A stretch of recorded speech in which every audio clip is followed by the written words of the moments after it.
Well, hey, everybody. Welcome back to Two Guys, a Girl in F1. This is Dick, and my son Derek is joining us again tonight for another movie review. And once again, Derek, we don't have Sabrina with us, which means that we have zero adult supervision. So I guess we're supposed to behave ourselves? Well, I mean, she keeps letting us record these episodes. Yeah, so what does that say? I mean, what does that say right now? Right. But no, it's great to be back with you guys. We've had a lot of fun on these last couple episodes that I've been on. So we've been reviewing some F1 movies, and I think we got another one to talk about tonight. Yeah, we do. So in 1966, the movie Grand Prix debuted, starring James Garner, and it was directed by a gentleman named John Frankenheimer. And at the time, the movie was considered to be a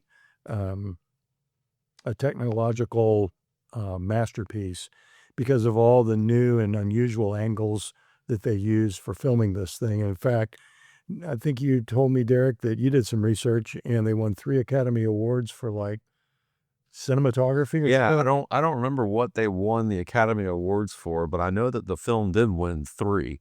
Yep. And what was crazy to me is when I looked at it, one of the stats that stuck out to me was like the budget was like $9 million. Right. It made $21 million. Right. So, I mean, it clearly did really well. And I think it was one of the top 10 grossing movies back in 1966 when it came out. Amazing. Pretty amazing. Yeah. I mean, you think about the numbers today and what F1 the movie has made. What are there, $300 million? Yeah, I think it's top 300 million. I think I saw 320 last time I looked. There you go. And just, to kind of put things in perspective, here we are, what was that, 50, 60 years later? 60. And so we've got F1 the movie, and that budget, I think I saw it was like between $200 and $300 million. Right. And then we're talking about a movie that was $9 million. And so anyway, it's funny how the times have changed over the years. Yeah. And you can kind of correlate the cost of making a movie with the cost of Formula One. Right. Exactly. Yeah. Because I guarantee you, those guys weren't spending $1 million a year per car. There's no way. Yeah. What do you think those guys were spending a year? What those teams? Oh, man. I heard stories like, 10,000 pounds sterling, which is the English pound, which was, call it, maybe it was $20,000 back in those days to do a race. Wow. So if they did 10 races a year, and remember the Grand Prix seasons were very short. Right. $200,000 a car. So if you're now, let's just think about this. I don't want to get too off topic, but this is just. Let's do it. Let's do it. Why not? So you're the math guy here. So what's the operating budget for teams now? About $150 million? That I think the budget cap's like 138. 138. So and so we've got 24 Grand Prix. Is that right? Yep. Okay. So what's that per race? Well, it's 2 cars. Yep. Oh my goodness. It's, if you put it in the 2 cars. Sorry to put you on the spot. So it's about $3 million a race. Wow. That's for 2 cars. That puts it in perspective. Total perspective. Yeah. Total perspective. Yeah. Crazy. No, well, actually, no. I misspoke. I think my math is off. It's $3 million a race per car. Yeah. Man. So yeah. So really, you're pretty much making Grand Prix. Right. Yeah. Go to one race and you just made a new movie. Just made a new movie. Exactly. Back in 1966 anyway. Wow. But that's crazy. So it was funny for me because, like growing up, obviously I've been watching Formula One my whole life because I was literally watching races with you. I wish I had memories of watching like Prost and Senna and Mansell and those guys because I did watch them. You did. I just don't remember it. Yeah. And so it makes me think now, like when this came out, you were a young guy. Mm-hmm. So a lot of these guys that were driving, do you have any memories watching these guys race? Because like for me, I remember Schumacher, of course. Sure. I mean, he was, everybody, that's a fan of our podcast knows that, Fernando Alonso's my guy. Yep. But Schumacher was always one of the guys I just really looked up to as well. And so, I'm just curious. So, I mean, I remember watching Michael, all the time and rooting for him until Fernando came along. Yep. But I guess I'm curious now, like, do you recall watching a lot of those guys? So it's really interesting. I really got turned on to the sport in 1967. And what got me fired up is that a guy named Andy Granatelli showed up at the Indy 500 with a car powered by a jet engine. And I just thought that was That's awesome. unbelievably cool, right? And so one thing led to another. And by 1968, I was like deeply immersed in the sport and was learning about Formula One and Indy and all this kind of stuff. And I loved it all. It's funny, not to cut you off, but it kind of reminds me of, the story you always like tell about me. It was like mid-1990s, late 1990s. We were at Texas World Speed. Oh, yeah. Yeah. This is a great story. Guy out there driving a Ferrari. And I was like, Dad, is that Michael Schumacher? And you're like, oh, Derek, I wish it was. But he's a really good driver, too. But it's not Michael. Yeah. The driver was Mauro Baldi, who was really good. Yeah. Not Michael. Yeah. So not to cut you off, but I don't know. It just made me think of that. Yeah. And you were not happy when I said that, no, that's not Schumacher. Yeah. And you threw enough of a fit that one of the guys that was standing on the pit wall with us, no idea who this guy was, but he looks at, he goes, I don't know who you are, kid, but I like you. It was great. It was great. That was cool. Anyway, to answer your question, you have to understand that I got to watch highlights of the Monaco Grand Prix on a show called Wide World of Sports. It was YouTube? Huh? There was no YouTube? No YouTube. Ah. Didn't get to see qualifying or FP1, any of that stuff. Man. I saw one race. It would be in black and white. Mm-hmm. And then, this was still in 1968. And then at the end of the season, the final race was a title-deciding race between Graham Hill and Jackie Stewart. And Wide World of Sports also covered it, and that one was in color. Really? And that was going to be my next question, though, because Grand Prix, the movie, was actually in color. Totally. Was that the original movie? Yeah. Oh, okay. Yeah. Because it was filmed with film as opposed to television. Okay. Right? Okay. And so, to answer your question, man, I mean, I watched Grand Prix and it's like, oh, there's Graham Hill. Yeah. Oh, there's Dan Gurney. Right. There's Phil Hill. And, all these guys. And I instantly knew who they were, but it was because I just devoured every magazine that had anything to do about racing. Sure. And like, when Jochen Rindt was killed at Monza in September of 1970, I think it was. Man, how dangerous was that track? How did it look in the movie? Oh, my goodness. Right? And we're going to talk about that in a second. But Derek, literally, I think it was like mid-October before I ever heard that he had died. Wow. Yeah. And then like today, I mean, you'd know it within 5 minutes. Get a notification on your phone. Yeah. You know, it's just, wow, it's crazy. Yeah. I mean, in 1970, they killed off 3 Formula One drivers. Yeah. And, man, we've come so far as safety. Yeah. Big time. Thank goodness. Yeah. So that's a great segue. Yeah. Because we watched the movie and we all kind of said, you know what? The photography, amazing. Because what we did was we watched it and it was on a Blu-ray. So the film had actually been brought up to, digitized and color corrected and all that. So it looks like it was shot recently. Right. Really good quality. Really, really good quality. Yeah. It kind of ends there because the story sucks. I mean, it's like I told Derek, I said, I already knew who was going to get killed 15 minutes into the movie. It was like, yeah, that guy's dead. Yeah. Well, I guess the crazy thing for me is like, I've seen clips of Formula One back in those days, but I think the movie did a really good job. I mean, again, I don't want to compare it to F1 the movie because that's just not fair. Way different times. But it was almost kind of like a F1 the movie before F1 the movie 60 years ago. Yeah. And because you saw a lot of the big names in there. Yep. Just kind of like you did in F1 the movie. Yeah. And I guess for me now, has the movie held up? Probably not. Right. But what it does do is it really educates fans today just about how dangerous the sport was. Yes. Because, I mean, you know, we were talking about Monza. I mean, when I saw it, I was just like, man, it's crazy Yeah. how dangerous this is. And then, you know, I mean, these guys are sitting so far up in the cars. Like, it's just like, you know, tip the hat to those guys. I mean, that took some, you know, real bravery to go out there and do what they were doing all the time. As David Hobbs would say, they had large attachments. I miss Hobbo. I miss him. Yeah, that's one of the first guys I always remember watching F1 races. I was like, I just heard his voice all the time. I was like, ah, time for a race. Exactly. Yep. Him and Bob Varsha and Steve Matchett. That was a great trio. Oh my gosh, yeah. And I miss Matchett too. Yeah, they were all fantastic. They really were.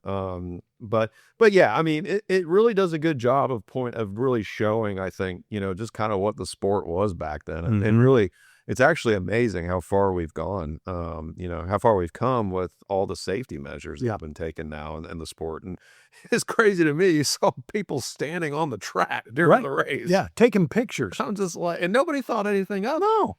You know, so it's just like, man, times have really changed. Big time. So, you know, and I thought it was interesting because, you know, the movie opens at Monaco and track hasn't changed much. Hasn't changed. But this was, you know, a few years down the road, they would add the swimming pool complex. Yeah. And when they did, they extended the tunnel. I don't know if you noticed, but the tunnel was a lot shorter. Yeah. Oh, yeah. And actually, if you go and you really think about it, the old configuration of the track, a lot faster, and it actually gave you a couple places where you could pass. Yeah, so where has the track actually changed? Because I feel like everything's pretty much the same, and then you go into the tunnel. Maybe I'm missing something here, but there's no little hairpin coming out of the tunnel. Is that right?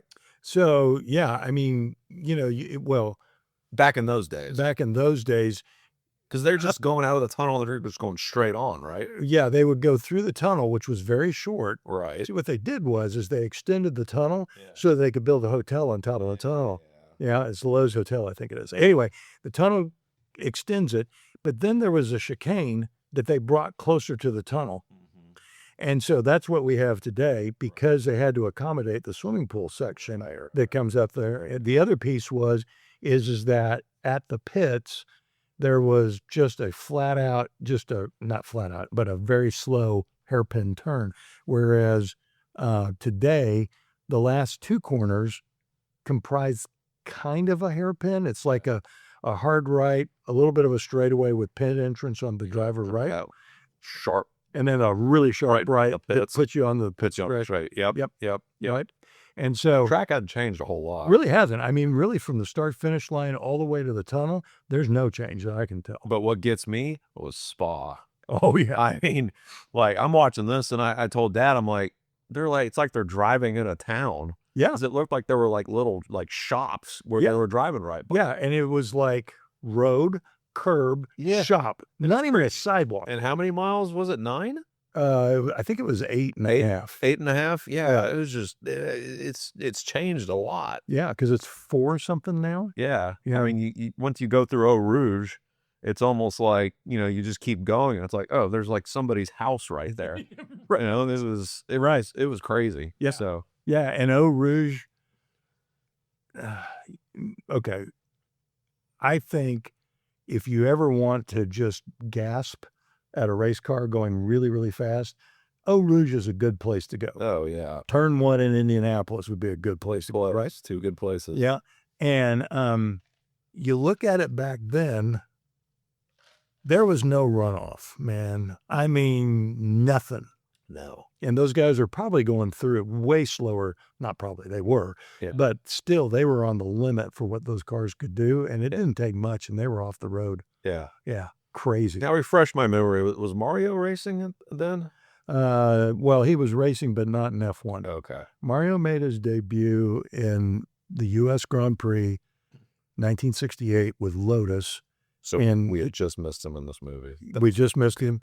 But in Mario's debut, he stuck it on pole. That's... Because it's Mario. This is Mario. Not surprising at all. I'm sure guys like Jackie Stewart and all those guys were really happy to have this little Italian guy show up and blow them away and destroy them. Monza, in the movie, it shows the F1 track with the War of the Worlds oval, as they called it. And holy smokes, man, we were sitting there watching the movie, and I was watching the amount of suspension travel on these cars as they were going over the banking. It had to have been 6 inches. Yeah. They were all over the place. Yeah. Yeah. No, that's what got me the whole time, is just how much sport has just changed. And Big time. that time, I mean, that's what I kept saying the whole time we were watching. I was just like, wow, it's like a completely different sport. But Yeah. that was Formula One. It was Formula One back then. So, I mean, it's like, me, like, I'm a basketball fan. And so, I'm going back and watching highlights of a game in the 60s or the 70s. Has basketball changed? Of course it has. Everything changes as time goes on. But, when you compare Formula One then to now, you might as well be talking about, 2 different sports. Yeah. Yeah, it really is so different. So if we were to go and recommend Grand Prix to a fan, let's say you're going to go and I'm going to recommend this movie to a new fan. Would you recommend it? And if you did, what would be the caveat that you would put to it? I would recommend it. Fast forward a lot? I would probably tell them that your thumb's going to get a workout from pushing the fast forward button and pushing play a lot. Yeah. The story sucks, and when it's silly right now. I would tell them, go watch it, but watch the racing scenes. Yeah. Agreed. Because again, it's like I've said, a lot on this on our talk here. It's really, I think, good for fans to kind of see where the sport was and where it is now. Yeah. And so, someone that's just starting to watch, I think it's really cool to go back and just kind of see the difference between what it was then and what it is now. So, I mean, it's just a huge jump. And it is, kind of like you said at the beginning of the episode, considering the money they were spending back then. I mean, they weren't really, back then, those dollars, it was a good amount, but even if you adjust it for today's dollars, it's nothing like that they're spending. Yeah. So it's just a much different sport now. Yeah. And I think too, I mean, we all have the utmost respect for race car drivers. I don't care what you're racing, just because, it is a dangerous sport. It still is. And they've done a lot to make sure that these cars, these tracks, the fans, everybody's as safe as can possibly be. But I think what gets me is the bravery of these guys that were, willing to risk their lives to get in these cars. And you'll see why. I mean, they get in the cars and you're just like, oh my gosh, there's like no safety. But these guys didn't think anything of it. They were out there doing their passion. And so I think really you just gain a whole nother level of respect for these guys. Yep. And then you got to tip your hat to the fans too back in those days, because they're nuts. Where they were standing, I mean, I think you and I would do it today, maybe. But, a lot of those people that were watching, I'm like, wow. I mean, they're right there. Yeah. So it's just, I don't know.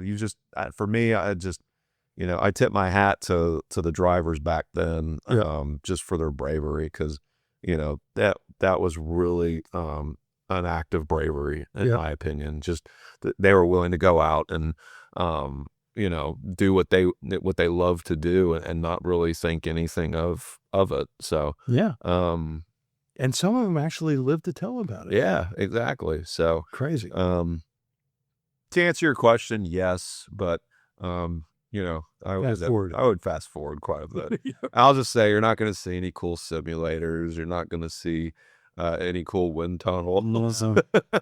No. I don't even think they had those back then, did they? Yeah, well, they had wind tunnels. Okay. What would be interesting, what fans might be really interesting, the famous red brick Ferrari factory still looks pretty much the same. Yeah. But when you go inside and you look at, because there's a scene where they're in there and they're working on the cars and all this kind of stuff, and you just kind of go, oh my goodness. And you think about like the McLaren Technology Center.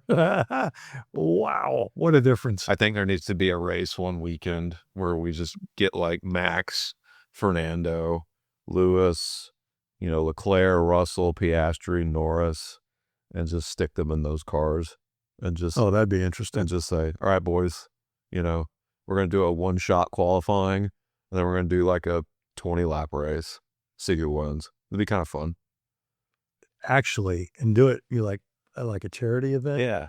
And you raise money for some great, oh man, that would be amazing. That'd be a lot of fun. We could do that, or we could put them all in carts. What would you rather have? Well, actually both. Both would be amazing. You know, because I've always said that, you know, and we're going way off track here, but man, you put those guys in shifter carts and say, you got, you know, X number of tires, go figure it out.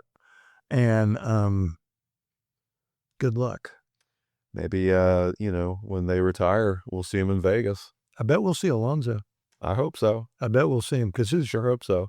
you know, of course, had we timed it right, we would have seen Max in Vegas before anybody knew who Max was. That would have been cool. That would have been awesome. And we would have seen Schumacher too. And we would have seen Schumacher. He was there. Yep. And Dan Weldon and a bunch of those guys. Anyway, Sergio, he's raced there. Yeah. Yeah. Wow.